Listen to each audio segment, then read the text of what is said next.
বিসমিল্লাহির রহমানির রহিম। Tollygunge girls school and কলেজের অনলাইন ক্লাসে তোমাদের স্বাগত। প্রিয় শিক্ষার্থী, প্রিয় নবম ও দশম শ্রেণীর শিক্ষার্থীবৃন্দ, তোমরা সবাই ভালো আছো, সুস্থ আছো? আমিও আল্লাহর রহমতে সুস্থ আছি। আজকে আমি তোমাদের ভূগোল ও পরিবেশ বিষয়ে 12তম অধ্যায় নিয়ে আলোচনা করবো। তোমরা মনোযোগ দিয়ে দেখবে। 12তম অধ্যায় আছে কি বাংলাদেশের যোগাযোগ ব্যবস্থা ও বাণিজ্য। বাংলাদেশে কোন কোন মাধ্যমে যোগাযোগ ব্যবস্থা হয় এবং কিভাবে বাণিজ্য সমৃদ্ধ হয়, এটা নিয়ে আমরা আলোচনা করবো। আচ্ছা দেখো, যোগাযোগ ব্যবস্থা পণ্য ও যাত্রী পরিবহন করে অভ্যন্তরীণ ও আন্তর্জাতিক যোগাযোগের মাধ্যমে অর্থনৈতিক কার্যকরী অবদান রাখে। তো যোগাযোগ ব্যবস্থা কি করে? পণ্য ও যাত্রী পরিবহনের মাধ্যমে দেশের অর্থনৈতিক ও সার্বিক উন্নয়নের অবদানে গুরুত্বপূর্ণ অবদান রাখে এই যোগাযোগ ব্যবস্থা। দেশের এক স্থান থেকে অন্য স্থানে কাঁচামাল ও লোকজনের নিয়মিত চলাচল, উৎপাদিত দ্রব্য সুষ্ঠু বাজারজাতকরণ, উৎপাদনের উপকরণসমূহ গতিশীলতা বৃদ্ধি, দ্রব্যমূল্যের স্থিতিশীলতা আনয়ন প্রভৃতির ক্ষেত্রে যোগাযোগ গুরুত্বপূর্ণ ভূমিকা পালন করে।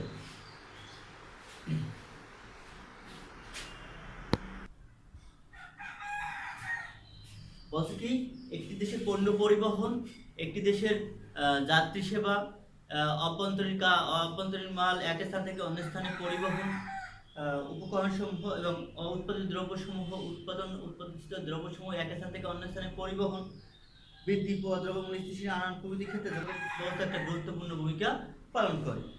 এই যোগাযোগ ব্যবস্থা প্রভাবিত করে বাণিজ্যকে। এই যোগাযোগ ব্যবস্থা বাণিজ্যকে প্রভাবিত করে। মনে করো একটা স্থানে কাঁচামাল আছে, কিন্তু ফ্যাক্টরি হচ্ছে অনেক দূর, ওখানে যাতায়াত এবং পরিবহন যে খরচ, সেই খরচটা কি হবে? আনয়নের জন্য খরচটা বেশি হবে, ফলে দ্রব্য মূল্যের দামটাও বেশি হবে, ফলে কি অর্থনীতির উপর প্রভাব বিস্তার করবে। বাণিজ্য দেশের অর্থনীতির গুরুত্বপূর্ণ অংশ, যা কৃষি ও শিল্প ক্ষেত্রে ভারসাম্য আনে। বাণিজ্য হচ্ছে দেশের অর্থনীতির গুরুত্বপূর্ণ অংশ, যা কৃষি ও শিল্প ক্ষেত্রে ভারসাম্য আনে। এরপর দেখো, যাতায়াত ব্যবস্থা।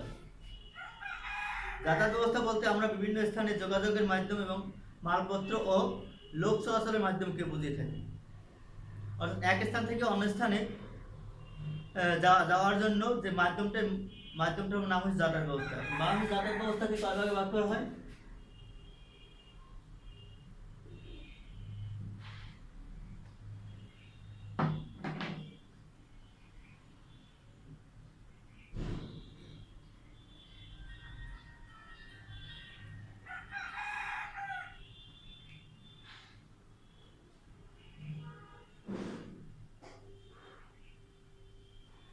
বাংলাদেশের যাতায়াত ব্যবস্থাকে 3 ভাগে ভাগ করা হয়। এক নম্বরে জলপথ, 2 নম্বরে স্থলপথ, 3 নম্বরে আকাশপথ।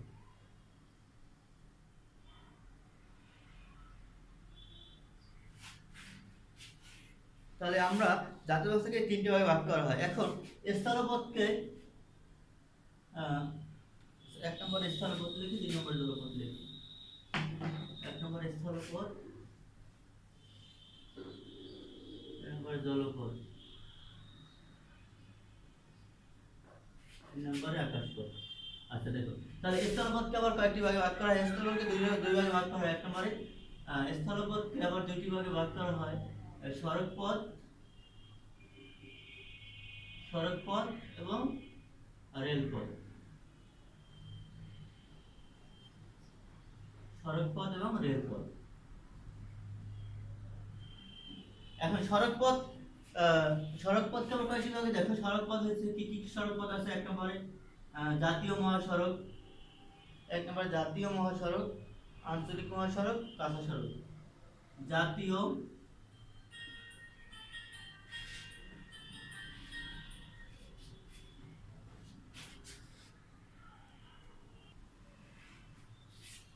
তাহলে 1 নম্বরে কি? জাতীয় সড়ক, জাতীয় মহাসড়ক, 2 নম্বরে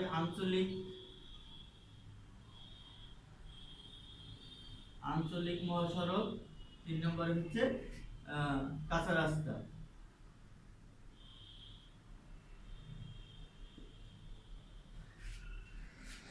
কাঁচা কাঁচা সড়ক বা কাঁচা সড়ক।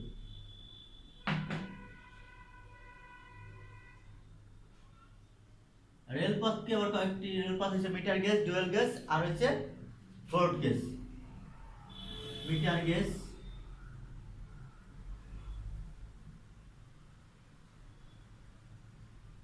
Metre gauge, dual gauge, dual gauge, broad gauge. সাধারণত এই রেলপথে বাংলাদেশে 3 ধরনের মিটার গেজ, ডুয়েল গেজ এবং ব্রড গেজ, এবং জাতীয় মহাসড়ক ক্ষেত্রে জাতীয় মহাসড়ক, সড়ক পথকে জাতীয় মহাসড়ক, আঞ্চলিক মহাসড়ক এবং কাঁচা সড়ক, এই কয়েকটি ভাগে ভাগ করা হয়। আবার জলপথকে 2 ভাগে ভাগ করা হয়। জলপথকে কয় ভাগে ভাগ করা হয়? জলপথকে আবার 2 ভাগে ভাগ করা হয়। একটা বার হচ্ছে নদীপথ, নদীপথ এবং সমুদ্রপথ।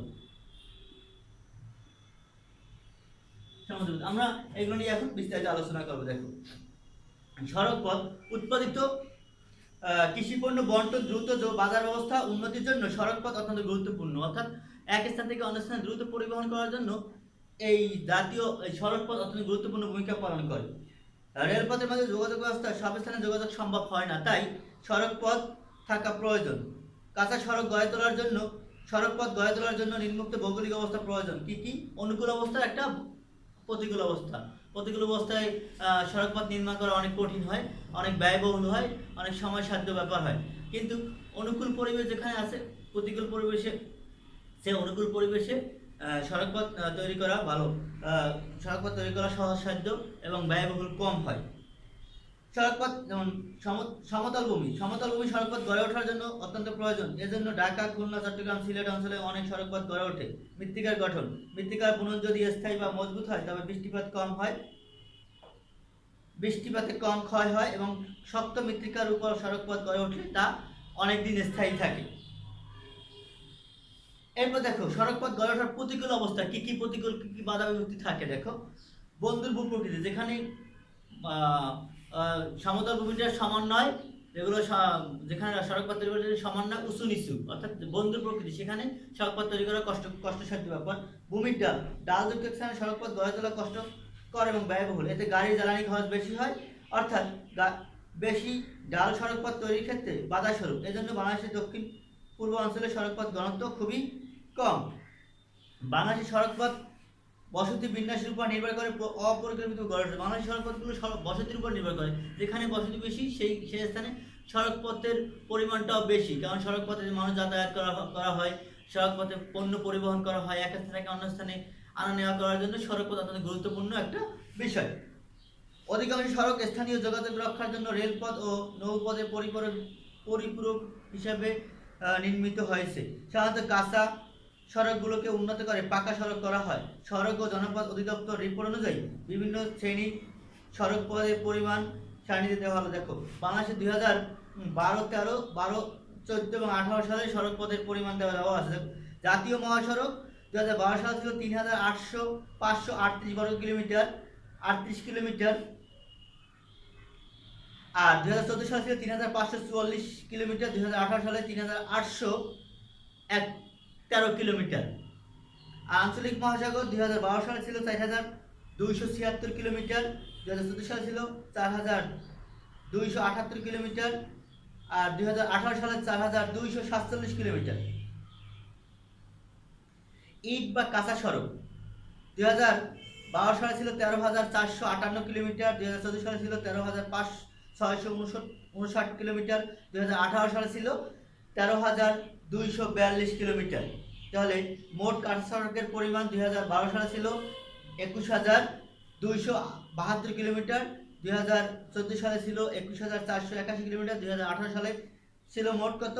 21,302 কিলোমিটার।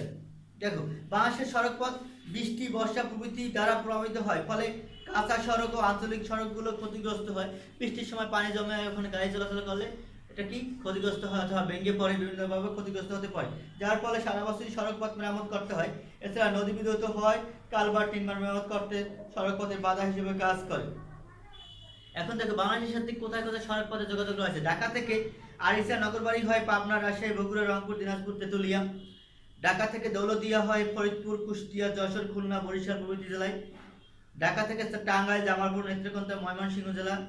এরপর ঢাকা থেকে কুমিল্লা, নোয়াখালী, ফেনী, চট্টগ্রাম, রাঙ্গামাটি, বান্দরবান, খাগড়াছড়ি, কক্সবাজার, টেকনাফ। ঢাকা থেকে বঙ্গবন্ধু সেতু হয় উত্তরবঙ্গের সকল জেলায়। বাংলাদেশের সড়কপথে যোগাযোগ ব্যবস্থা রয়েছে। বাংলাদেশের অর্থনৈতিক সড়কপথের যথেষ্ট অবদান রয়েছে।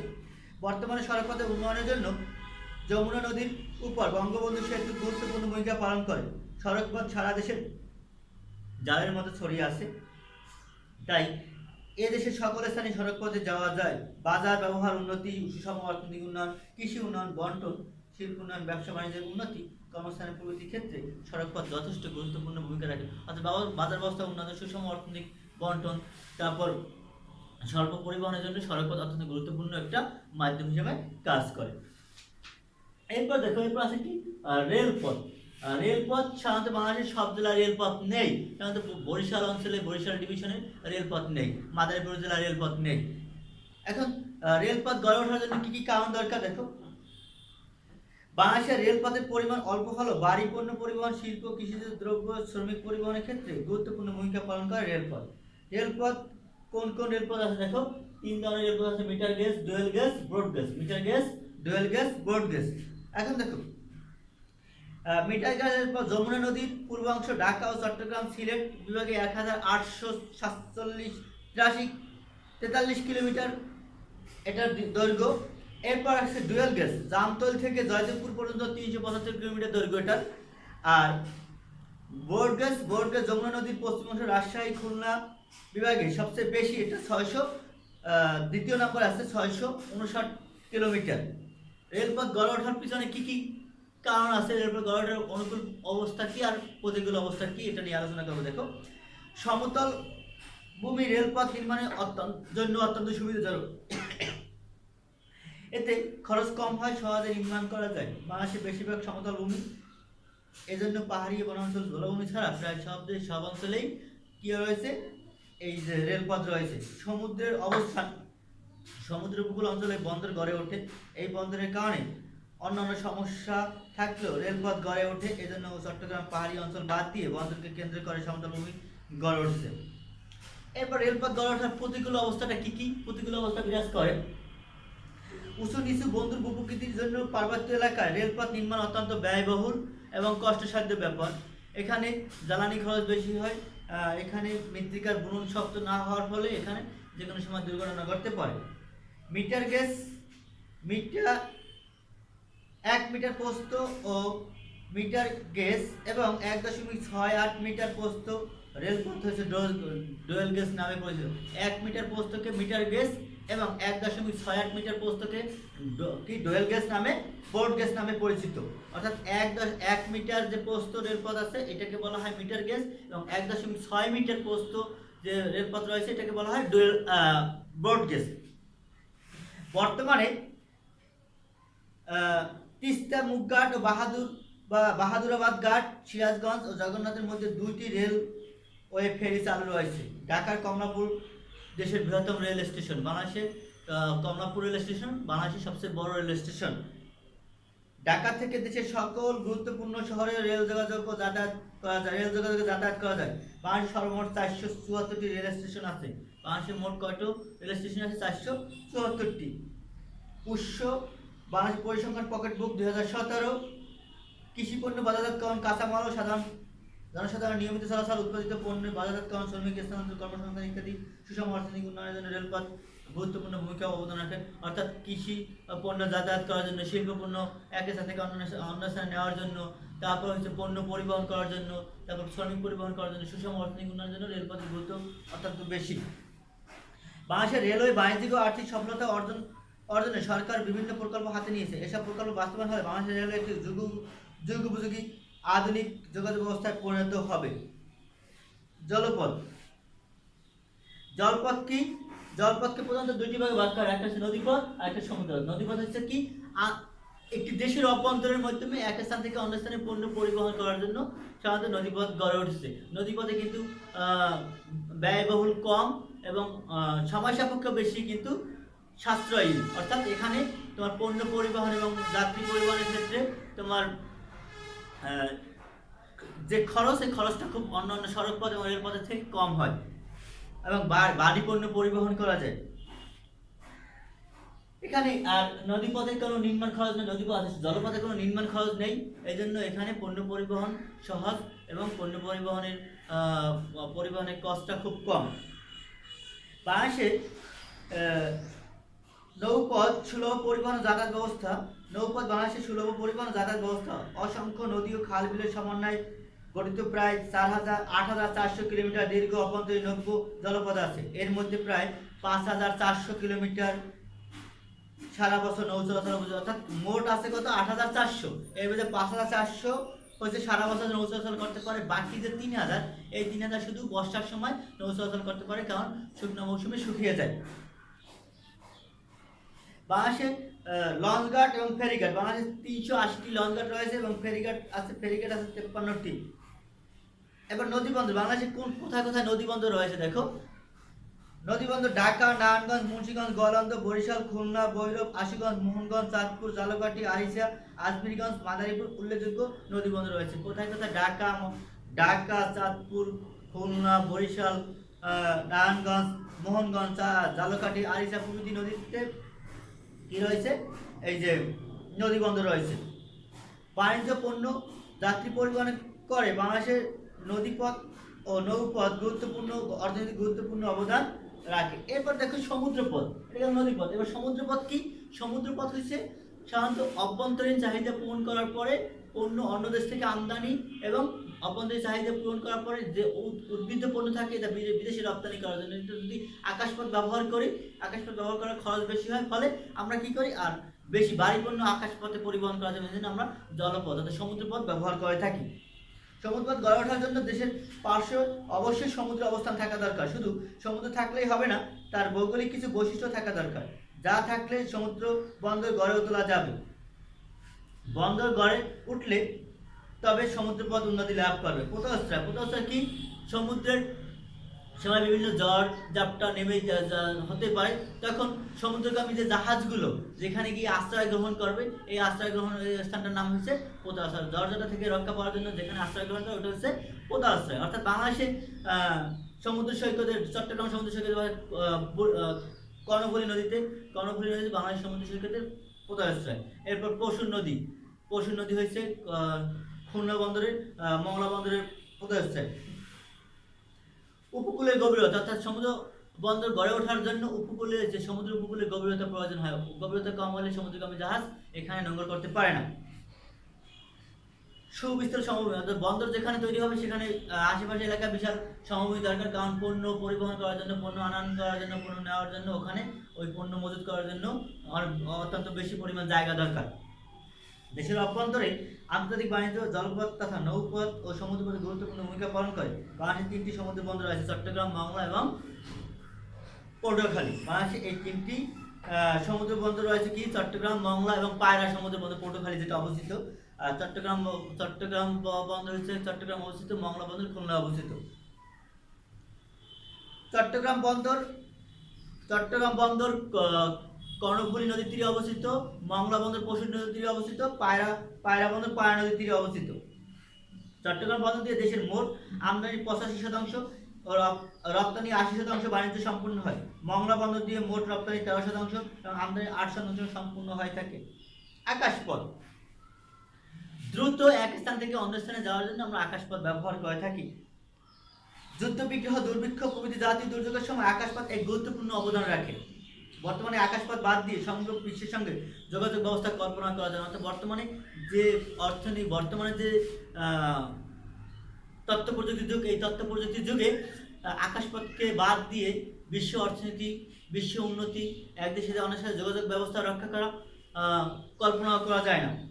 বর্তমানে আকাশপথ বাদ দিয়ে সমগ্র বিশ্বের সঙ্গে যোগাযোগ ব্যবস্থা কল্পনা করা যায় না। শিক্ষা সংস্কৃতির ক্ষেত্রে এবং আন্তর্জাতিক সম্পর্ক স্থাপনের ক্ষেত্রে আকাশপথের গুরুত্ব অপরিসীম। শিক্ষা সংস্কৃতি এবং আন্তর্জাতিক সম্পর্ক স্থাপনের ক্ষেত্রে আকাশপথের গুরুত্ব অত্যাধিক বেশি। সমতল ভূমি, বিমান অবতরণ ও উড্ডয়নের জন্য পর্যাপ্ত সমতল ভূমি প্রয়োজন এবং কুয়াশা মুক্ত ঝড় স্বল্পতা।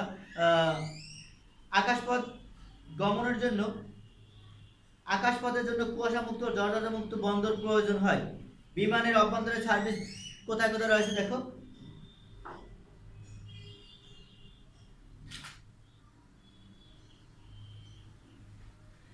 বিমানের অভ্যন্তরীণ সার্ভিসে ঢাকা থেকে চট্টগ্রাম, কক্সবাজার, সিলেট, যশোর, রাজশাহী, সৈয়দপুর, বরিশাল প্রভৃতি স্থানে যাতায়াত করতে আমাদের বাংলাদেশের ভিতরে বাংলাদেশের এক স্থান থেকে অন্য স্থানে কোথায় কোথায় অভ্যন্তরীণ সার্ভিসটা রয়েছে। ঢাকা থেকে সৈয়দপুর, ঢাকা থেকে যশোর, ঢাকা থেকে বরিশাল, ঢাকা থেকে চট্টগ্রাম, ঢাকা থেকে সিলেট, ঢাকা থেকে রাজশাহী প্রভৃতি স্থানে দেশের এক স্থান থেকে অন্য স্থানে যাতায়াত করা যায়। অভ্যন্তরীণ রুটে বেসরকারি বিমান সার্ভিসগুলো চালু রয়েছে। ঢাকার হযরত শাহজালাল আন্তর্জাতিক বিমানবন্দর বাংলাদেশের প্রধান আন্তর্জাতিক বিমানবন্দর। বাংলাদেশের প্রধান আন্তর্জাতিক বিমানবন্দর হচ্ছে শাহজালাল বিমানবন্দর। এছাড়াও আন্তর্জাতিক আরও দুটি বিমানবন্দর আছে, সিলেট ওসমানী বিমানবন্দর এবং চট্টগ্রাম জহুরুল আহমেদ বিমানবন্দর। চট্টগ্রাম শাহ আমাদ শাহ বিমানবন্দর এবং সিলেট ওসমানী আন্তর্জাতিক বিমানবন্দর। ঠিক আছে।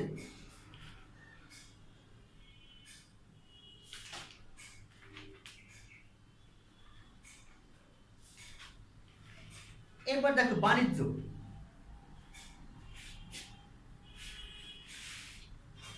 বাণিজ্য বলতে কি বোঝায় দেখো।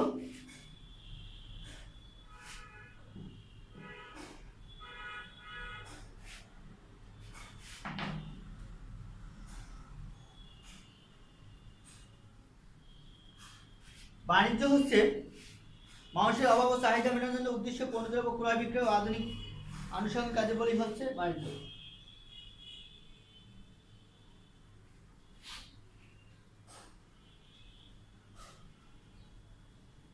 মানুষের অভাব ও চাহিদা মেটানোর জন্য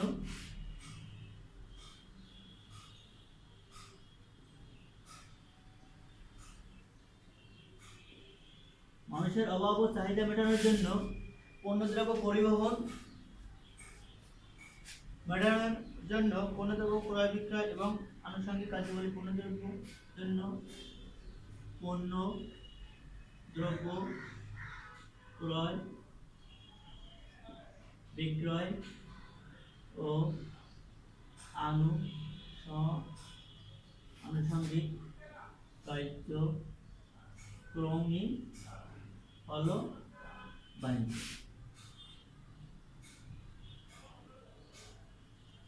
তাহলে বাণিজ্য মানুষের অভাব ও চাহিদা মেটানোর জন্য বা মেটানোর উদ্দেশ্যে পণ্যদ্রব্য ক্রয় বিক্রয় ও আনুষঙ্গিক কার্যক্রমই হলো বাণিজ্য। অর্থাৎ আমাদের প্রয়োজনীয় উপাদানগুলো একই স্থানে উৎপাদন, আমাদের যে প্রয়োজনীয় যে জিনিসগুলো সব একই স্থানে উৎপন্ন হয় না, এটা কি বিভিন্ন স্থানে উৎপন্ন হয়। এগুলো কি আমাদের যে যতটুকু চাহিদা সেটুকু আমাদের পূরণ করে।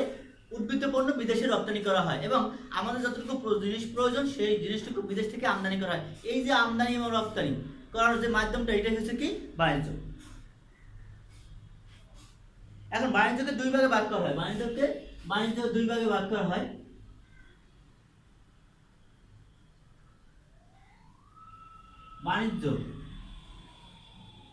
বাণিজ্যকে দুই ভাগে ভাগ করা হয়। এক নম্বর হচ্ছে কি অভ্যন্তরীণ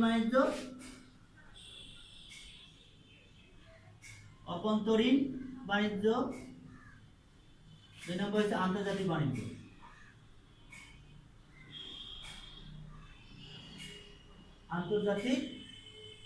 আন্তর্জাতিক বাণিজ্য একটা হচ্ছে অভ্যন্তরীণ বাণিজ্য, দুই নম্বর হচ্ছে আন্তর্জাতিক বাণিজ্য। এখন আন্তর্জাতিক বাণিজ্যকে আবার দুই ভাগে ভাগ করা হয়। একটা আমদানি বাণিজ্য, একটা হচ্ছে রপ্তানি বাণিজ্য। একটা হচ্ছে আমদানি বাণিজ্য আর একটা হচ্ছে রপ্তানি বাণিজ্য।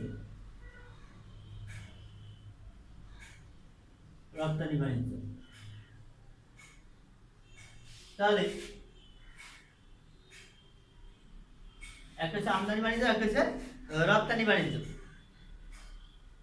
এখন দেখো অভ্যন্তরীণ বাণিজ্য বলতে কি বোঝায়। অর্থাৎ অভ্যন্তরীণ বাণিজ্য দেশের অভ্যন্তরের ভিতরে এক স্থান থেকে অন্য স্থানে পণ্য পরিবহন যাতায়াত করা হয়েছে। অভ্যন্তরীণ এক স্থানে বাংলাদেশ একটা দেশের অভ্যন্তরে এক স্থানে প্রয়োজনীয় সকল পণ্য উৎপাদিত হয় না। এটা দেশের বিভিন্ন স্থানে উৎপাদিত হয়। দেশের চাহিদা পূরণ করার জন্য বিভিন্ন স্থান থেকে এক স্থান থেকে অন্য স্থানে পণ্য পরিবহন মাধ্যমই হচ্ছে অভ্যন্তরীণ বাণিজ্য। যেমন গ্রাম থেকে শহর, গ্রাম থেকে থানা শহর, থানা শহর থেকে জেলা শহর, আবার গ্রাম থেকে জেলা শহর, আবার গ্রাম থেকে বিভাগীয় শহর, আবার বিভাগীয় শহর থেকে রাজধানী শহর। এই যে অভ্যন্তরীণ বাণিজ্য অর্থাৎ এক স্থানে পণ্য উৎপাদিত হয় না বিধায় এক স্থান থেকে দেশের অভ্যন্তরের ভিতরে এক স্থান থেকে অন্য স্থানে পণ্য পরিবহনের যে মাধ্যম, এটাই হচ্ছে কি এটা হচ্ছে কি অভ্যন্তরীণ বাণিজ্য। এবার বৈদেশিক বাণিজ্য কি বা আন্তর্জাতিক বাণিজ্য কি? এক সময় বাংলাদেশের বৈদেশিক বাণিজ্যের বৈশিষ্ট্য ছিল বেশিরভাগ কাঁচামাল রপ্তানি। বর্তমানে আমাদের রপ্তানি প্রায় 75% হস্তের তৈরি পোশাক ও নিটওয়ার থেকে। দিন দিন কৃষি পণ্যের রপ্তানির পরিমাণ কমে, আমদানি বাড়ছে। বর্তমানে খাদ্যশস্য ও শিল্পজাত দ্রব্য আমদানি করতে হয় এবং দেখা যায় রপ্তানি চেয়ে আমদানি দ্রব্য বেশি হয়। আর সকল বৈদেশিক বাণিজ্য সমুদ্র পথে সম্পাদিত হয়ে থাকে। বৈদেশিক বাণিজ্য উন্নয়নের জন্য আমাদের কি কি দরকার? দেখো, বৈদেশিক বাণিজ্য রপ্তানি করে আমাদের অর্থনৈতিক উন্নতি করার লক্ষ্যে সর্বাত্মক প্রচেষ্টা চালানো প্রয়োজন। এজন্য উৎপাদন বৃদ্ধি, পণ্যের মান উন্নয়ন, উৎপাদন ব্যয় হ্রাস, রপ্তানি শুল্ক হ্রাস, পরিবহন বাজার উন্নয়ন, রপ্তানিযোগ্য পণ্যের ব্যাপক প্রচার প্রভৃতি প্রয়োজন। বাংলাদেশে কোন কোন দেশ থেকে পণ্য আমদানি করে দেখো এবং রপ্তানি করে? বাংলাদেশ, চীন, ভারত, সিঙ্গাপুর, মালয়েশিয়া, দক্ষিণ কোরিয়া, জাপান, হংকং, তাইওয়ান প্রভৃতি দেশ থেকে পণ্য আমদানি করে থাকে। বাংলাদেশের পণ্য আমেরিকা যুক্তরাষ্ট্র, জার্মানি, ফ্রান্স, নেদারল্যান্ড, কানাডা প্রভৃতি দেশে রপ্তানি হয়। আমাদের প্রাকৃতিক সম্পদ রয়েছে, কিন্তু মূলধন ও প্রযুক্তির অভাবে প্রাকৃতিক সম্পদের সুষ্ঠু ব্যবহার হচ্ছে না ফলে আমদানি রপ্তানি ভারসাম্য থাকছে না। আমদানি রপ্তানি পণ্য কি কি পণ্য আমদানি করা হয় দেখো? হিমায়িত খাদ্য, কৃষিজাত পণ্য, কাঁচা পাট, চা ও অন্যান্য প্রাথমিক পণ্য বিদেশে রপ্তানি করা হয়। শিল্পজাত পণ্য, তৈরি পোশাক, নেটওয়ার্ক, রাসায়নিক দ্রব্য, প্লাস্টিক সামগ্রী, চামড়াজাত দ্রব্য, হস্তশিল্প, পাট ইত্যাদি বিদেশে রপ্তানি করা হয়। আর আমদানির ক্ষেত্রে আমরা সবচেয়ে বেশি পণ্য আমদানি করি কোন দেশ থেকে? চীন থেকে। আমদানি পণ্য কি কি? চাল, গম, তেল বীজ, অপরিশোধিত পেট্রোলিয়াম, তুলা ইত্যাদি। আর কৃষিজাত দ্রব্যের ভিতরে বর্জ্য তেল, সার, স্টেপলার ফাইবার, সুতা আর মূলধনী দ্রব্য ও ইপিজের সামগ্রী আমরা বিদেশ থেকে আমদানি করে থাকি। তাহলে এখন দেখো, এখানে আমি বাংলাদেশের যোগাযোগ ব্যবস্থার ভিতরে আমি কি কি পাইলাম? বাংলাদেশের যোগাযোগ ব্যবস্থাকে তিনটি ভাগে ভাগ করা হয়। 1 নম্বরে স্থলপথ, 2 নম্বরে জলপথ, 3 নম্বরে আকাশপথ। স্থলপথকে আবার কয়েকটি ভাগে ভাগ করা হয়: জাতীয় মহাসড়ক, স্থানীয় মহাসড়ক এবং কাঁচা সড়ক। তারপর আকাশপথকে আবার জলপথকে দুই ভাগে ভাগ করা হয়: নদীপথ এবং সমুদ্রপথ। আবার বাণিজ্য পাইলাম কি? এক স্থান থেকে অন্য স্থানে পণ্য পরিবহনের মাধ্যম হচ্ছে এক স্থানে দেশের অভ্যন্তরের চাহিদা পূরণ করে অন্য দেশে পণ্য পরিবহন ও যাতায়াত করা কি আন্তর্জাতিক বাণিজ্য বলা হয়। আন্তর্জাতিক বাণিজ্যকে দুই ভাগে ভাগ করা: অভ্যন্তরীণ বাণিজ্য এবং আন্তর্জাতিক বাণিজ্য। আন্তর্জাতিক বাণিজ্যকে আবার দুইটি ভাগে ভাগ করা: আমদানি বাণিজ্য এবং রপ্তানি বাণিজ্য। ঠিক আছে, এখন তোমাদের বাসায় হোমওয়ার্ক থাকবে,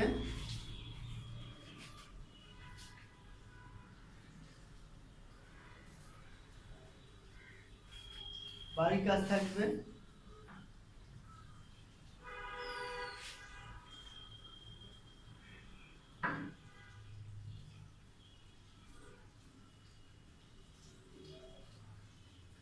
ও রপ্তানি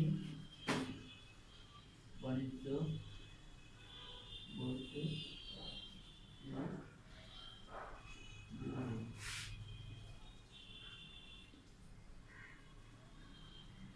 বাংলাদেশের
তাহলে আমাদের এই তিনটা বাড়িতে কাজ হলে এই তিনটা যদি প্রশ্ন তুমি সলিউশন করো বা সমাধান করো তাহলে দেখবে আমার এই চ্যাপ্টার টোটালটা তোমার কভার হয়ে গেছে। ঠিক আছে, তোমরা সবাই ভালো থাকো, সুস্থ থাকো, আল্লাহ হাফেজ।